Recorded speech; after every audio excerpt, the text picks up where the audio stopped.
ದಸರಾ. ಮೈಸೂರು ದಸರಾ ಅಂದರೆ ಎಲ್ಲೆಲ್ಲೂ ಸಡಗರ. ಎಲ್ಲ ಕಡೆನೂ ಲೈಟಿಂದ ಸೂಪರಾಗಿ ಕಾಣ್ತಾ ಇತ್ತು. ನಮ್ಮ ನಾಡ ಹಬ್ಬ ಅಂದ್ರೇನು ತಮಾಷೆನಾ? ಅಷ್ಟು ಸಡಗರ. ಎಲ್ಲಿ ನೋಡಿದ್ರೂ ಜನರ ಸದ್ದು, ಗಲಾಟೆ, ಗಿಜಿಗಿಜಿನೇ ಇತ್ತು. ಇದೊಂದು ಕಡೆ ಆದರೆ ಇನ್ನೊಂದು ಕಡೆ ಕಾಲ್ಗೆಜ್ಜೆ ಕಟ್ಟಿ ಕುಣಿಯುವ, ನೋಡುಗರ ಮನಸೆಳೆಯುವ ಪ್ರೋಗ್ರಾಮ್ ಯುವ ದಸರಾ.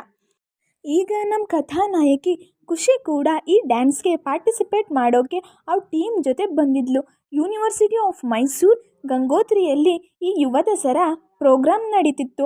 ನಮ್ಮ ಹುಡುಗಿ ಖುಷಿ ಏನೋ ಪ್ರಾಬ್ಲಮಲ್ಲಿ ಸಿಗಾಕೊಂಡಿರೋ ಹಾಗೆ ಕಾಣ್ತಿತ್ತು. ಯಾವ ಪ್ರಾಬ್ಲಮ್ ಅಂತ ನೋಡೋಣ ಬನ್ನಿ. ಹೆಸರು ಖುಷಿ.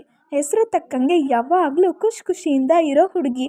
ಆದರೆ ಇವತ್ತು ಮಾತ್ರ ಯಾಕೋ ಅವಳ ಮುಖದಲ್ಲಿ ಗಾಬರಿ ಕಾಣಿಸ್ತಿತ್ತು. ಎಲ್ಲಿ ನಾನು ಸಿಗಾಕೋಬಿಡ್ತೀನೋ ಅಥವಾ ನಾನು ಹೇಳಿದ್ದೆಲ್ಲ ಸುಳ್ಳು ಅಂತ ಗೊತ್ತಾಗ್ಬಿಡುತ್ತೋ ಅಂತ ಟೆನ್ಷನ್ನಲ್ಲಿ ಸ್ಟೆಪ್ ಇಳಿತಾ ಬರ್ತಿದ್ಲು. ಇದ್ದಕ್ಕಿದ್ದಂತೆ ಒಂದು ಹುಡುಗ, ಎಲ್ಲಿ ನಿನ್ನ ಬಾಯ್ ಫ್ರೆಂಡ್ ತೋರಿಸ್ತೀನಿ ಅಂತ ಹೇಳಿ ಆಗ್ಲಿಂದಾನು ನಾನು ಕರ್ಕೊಂಡು ಬರ್ತಾನೆ ಇದೆಯಾ? ಎಲ್ಲಿ ಅವನು? ಅಥವಾ ನೀನು ಹೇಳಿದ್ದೆಲ್ಲ ಸುಳ್ಳ? ಇವತ್ತು ನಿನ್ನ ಹುಡುಗನ ತೋರಿಸ್ಲೇಬೇಕು, ಇಲ್ಲ ಅಂದರೆ ನನ್ನ ಲವ್ನ ಅಕ್ಸೆಪ್ಟ್ ಮಾಡ್ಕೋಬೇಕು. ಇದೇ ತಾನೇ ಅಲ್ವಾ ಮಾತಾಗಿದ್ದು?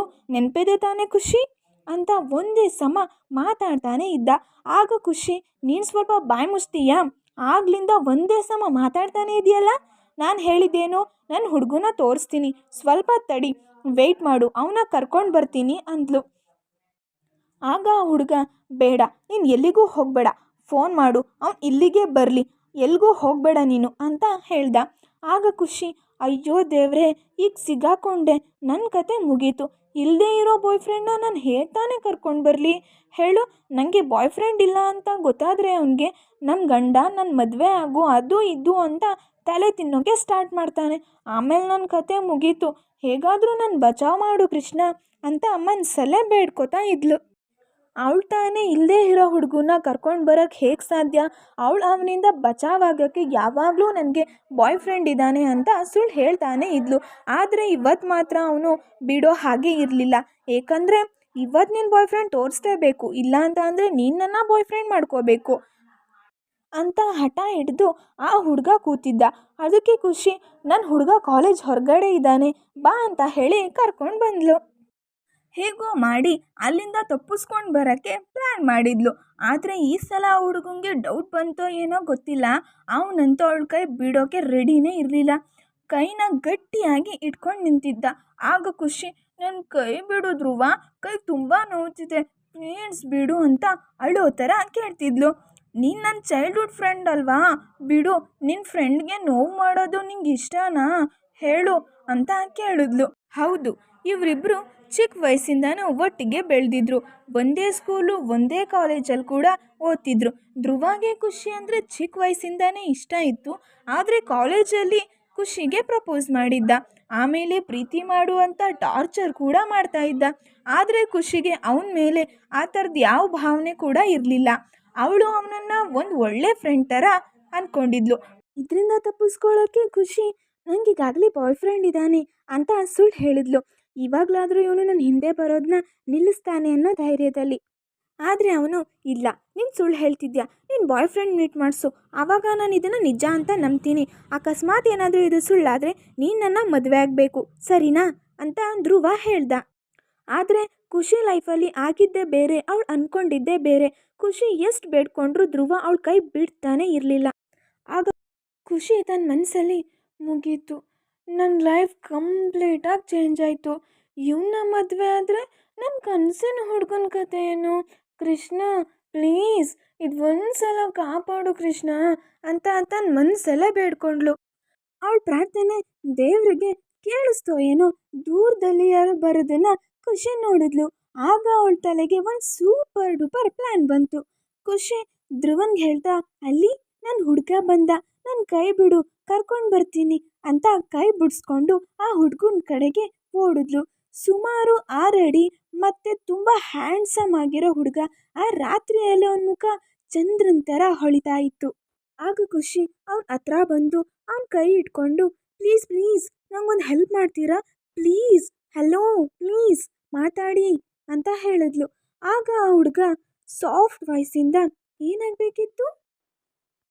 ಆಗ ಖುಷಿ, ನೀವು ನನ್ನ ಬಾಯ್ ಫ್ರೆಂಡಾಗಿ ಆ್ಯಕ್ಟ್ ಮಾಡಬೇಕು. ವಾಟ್ ರೀ ಏನು ಅಂದ್ಕೊಂಡಿದ್ದೀರಾ? ನಿಮ್ಮ ತಲೆ ನೆಟ್ವಾಗ ಐತೆ ಅಲ್ವಾ ಅಂದ. ಅದಕ್ಕೆ ಖುಷಿ, ತಪ್ಪು ತಿಳ್ಕೊಬೇಡಿ ಪ್ಲೀಸ್, ಇವಾಗ ನನ್ನ ಸಿಚುವೇಶನ್ನ ಅರ್ಥ ಮಾಡ್ಕೊಳ್ಳಿ. ನಾನು ಆಮೇಲೆ ನಿಮಗೆ ಎಲ್ಲನೂ ಎಕ್ಸ್ಪ್ಲೇನ್ ಮಾಡ್ತೀನಿ, ಪ್ಲೀಸ್ ರೀ. ಇಷ್ಟು ಒಳಗಡೆ ಧ್ರುವ ಅಲ್ಲಿಗೆ ಬಂದ. ಖುಷಿನ ನೋಡ್ತಾನೆ, ಇವನಾ ನಿನ್ನ ಬಾಯ್ ಫ್ರೆಂಡ್ ಅಂತ ಕೇಳ್ದ. ಅದಕ್ಕೆ ಖುಷಿ ಇನ್ನೇನೋ ಆನ್ಸರ್ ಮಾಡಬೇಕು ಅನ್ನೋಷ್ಟರಲ್ಲಿ, ಹೌದು ನಾನು ಅವಳ boyfriend Rishi, I am Rishi. ಯಾಕೆ ನಿಮಗೆ ಡೌಟ್ ಬಂತು? ನಾನು ಅವಳ ಬಾಯ್ ಫ್ರೆಂಡ್ ಅಲ್ಲ ಅಂತಾನ? ಆಗ ಖುಷಿ ನಗು ಬರ್ತಾ ಇದ್ರು ನಗಾಡ್ತಾ, ಅವ್ನು ಹಾಗೆ ಜೋಕ್ಸ್ ಮಾಡ್ತಾನೆ ಬಿಡಿ ಅಲ್ವಾ ಧ್ರುವ ಅಂತ ಹೇಳಿ, ನೋಡು ನನ್ನ ಬಾಯ್ ಫ್ರೆಂಡ್ನ ಮೀಟ್ ಮಾಡಿಸಿಲ್ಲ ಅಂತ ಹೇಳ್ತಿದ್ಯಲ್ಲ, ಈಗ ಮೀಟ್ ಮಾಡು ರಿಷಿನ ಅಂತ ಹೇಳಿದ್ಲು. ಈ ಮಾತು ಕೇಳಿ ಧ್ರುವಾಗೆ ಅವ್ನು ನಿಂತಿರೋ ನೆಲನೇ ಕುಸ್ದಂಗಾಯ್ತು. ಆಗ ರಿಷಿ ಯಾರು ಇವನು ಅಂತ ಖುಷಿನ ಕೇಳ್ದ. ಆಗ ಖುಷಿ, ಅಯ್ಯೋ ನಾನು ಹೇಳೋದನ್ನೇ ಮರ್ತಿದ್ದೆ, ನನ್ನ ಚೈಲ್ಡ್ಹುಡ್ ಫ್ರೆಂಡ್ ಧ್ರುವಂತ್ ಗೌಡ. ಆಗ ಧ್ರುವ ಅವರಿಗೆ ಕೈ ಶೇಕ್ ಹ್ಯಾಂಡ್ ಕೊಡ್ತಾ, ನೈಸ್ ಟು ಮೀಟ್ ಯು, ಸರಿ ನಾನೀಗ ಹೋಗಬೇಕು ಅಂತ ಹೇಳಿ ಅಲ್ಲಿಂದ ಹೋದ. ಖುಷಿ ಅವ್ನು ಹೋಗೋದನ್ನೇ ಕನ್ಫರ್ಮ್ ಮಾಡಿಕೊಂಡು, I am sorry, thank you so much, ನಿಮ್ಮ ಹೆಲ್ಪ್ನ ನಾನು ಯಾವತ್ತೂ ಮರೆಯಲ್ಲ ಅಂದ್ಲು. ಆಗ ರಿಷಿ, ನಾನು ಯಾಕೆ ಈ ಥರ ಆ್ಯಕ್ಟ್ ಮಾಡೋಕ್ಕೆ ಹೇಳಿದ್ರಿ ಅಂತ ಖುಷಿನ ಕೇಳ್ದ. ಆಗ ಖುಷಿ, ಅಯ್ಯೋ ಅದೊಂದು ದೊಡ್ಡ ಕತೆ. 2 ವರ್ಷದಿಂದ ಲವ್ ಮಾಡು ಅಂತ ನಾನು ಹಿಂದೆ ಬಿದ್ದಿದ್ದ. ಆಗ ನಾನು ಈಗಾಗಲೇ ಕಮಿಟ್ ಅಂತ ಸುಳ್ಳು ಹೇಳಿದ್ದೆ. ಹಾಗಾದರೂ ಇವನು ನನ್ನ ಹಿಂದೆ ಬರೋದನ್ನು ನಿಲ್ಲಿಸ್ತಾನೆ ಅಂತ ನಾನು ಹೇಳಿರೋದು ಸುಳ್ಳು ಅಂತ ಡೌಟ್ ಬಂತು ಅನಿಸುತ್ತೆ. ಅದಕ್ಕೆ ಇವತ್ತು ನಿಮ್ಮ ಬಾಯ್ ಫ್ರೆಂಡ್ ತೋರಿಸು, ಇಲ್ಲ ಅಂದರೆ ನಾನು ಮದುವೆ ಮಾಡ್ಕೊ ಅಂತ ನಾನು ತಲೆ ತಿನ್ನೋಕ್ಕೆ ಸ್ಟಾರ್ಟ್ ಮಾಡ್ದೆ. ಎಲ್ಲ ಕೃಷ್ಣನ ದಯ, ನೀವು ಸಿಕ್ಕಿದ್ರಿ. ಮುಂದೆ ಆಗಿದ್ದೆಲ್ಲ ನಿಮಗೆ ಗೊತ್ತಲ್ವಾ? ಆಗ ಅಲ್ಲಿಗೆ ಓಡ್ತಾ ಒಂದು ಹುಡುಗಿ ಬಂದ್ಲು. ಅವಳೇ ನಮ್ಮ ಹೀರೋಯಿನ್ ಬೆಸ್ಟ್ ಫ್ರೆಂಡ್ ಕೀರ್ತನ. ಏ ಖುಷಿ, ಎಲ್ಲಿ ಅಂತ ಹುಡ್ಕೋದು ನಿನ್ನ? ನಾನಂತೂ ಇಡೀ ಕಾಲೇಜ್ನೇ ರೌಂಡ್ ಹಾಕ್ಬಿಟ್ಟೆ. ನೀನು ನೋಡಿದ್ರೆ ಇಲ್ಲಿದೆಯಾ? ನನಗಂತೂ ಭಯನೇ ಆಗಿತ್ತು ಖುಷಿ, ನೀನು ಎಲ್ಲಿ ಕರ್ಕೊಂಡೋಗಿದ್ನೋ ಏನೋ ಅಂತ. ನೀನು ಬೇರೆ ಸುಳ್ಳು ಹೇಳಿದ್ದೆ. ನೀನು ಪಕ್ಕ ಇವತ್ತು ಸಿಗಾಕೋತೀಯಾ ಅಂದ್ಕೊಂಡೆ ಖುಷಿ. ಖುಷಿ, ಹ್ಞೂ ಕಣೆ, ಇನ್ನೇನೋ ನನ್ನ ಕಥೆನೇ ಮುಗೀತು ಅನ್ನೋಷ್ಟರಲ್ಲಿ ಇವ್ರು ಸಿಕ್ಕಿದ್ರು. ನಾನು ಹೇಗೋ ಬಚಾವಾದೆ. ಕೀರ್ತನ ರಿಷಿನ ನೋಡ್ತಾ, ಯಾರೇ ಇವರು? ಆಗ ಖುಷಿ, ಇವರೇ ನನ್ನ ಬಾಯ್ ಫ್ರೆಂಡ್ ಅಂದ್ಲು. ಆಗ ಕೀರ್ತನ ಫುಲ್ ಶಾಕಲ್ಲಿ, ಬಾಯ್ ಫ್ರೆಂಡಾ? ನಂಗೆ ಗೊತ್ತಿಲ್ಲದೆ ಯಾವ ಗ್ಯಾಪಲ್ಲೇ ಇಷ್ಟಪಟ್ಟೆ ನೀನು ಅವ್ರನ್ನ? ಖುಷಿ ನಗಾಡ್ತಾ, ನೀನು ನಂಬಿದ್ಯಾ? ನೀನು ಅಂದ್ಕೊಂಡಿರೋ ಥರ ಅಲ್ಲ ಕಣೆ, ನಾನು ಹೇಳಿದ್ದು ಇವ್ರನ್ನೇ ನನ್ನ ಬಾಯ್ ಫ್ರೆಂಡ್ ಅಂತ ತೋರಿಸಿದ್ದು.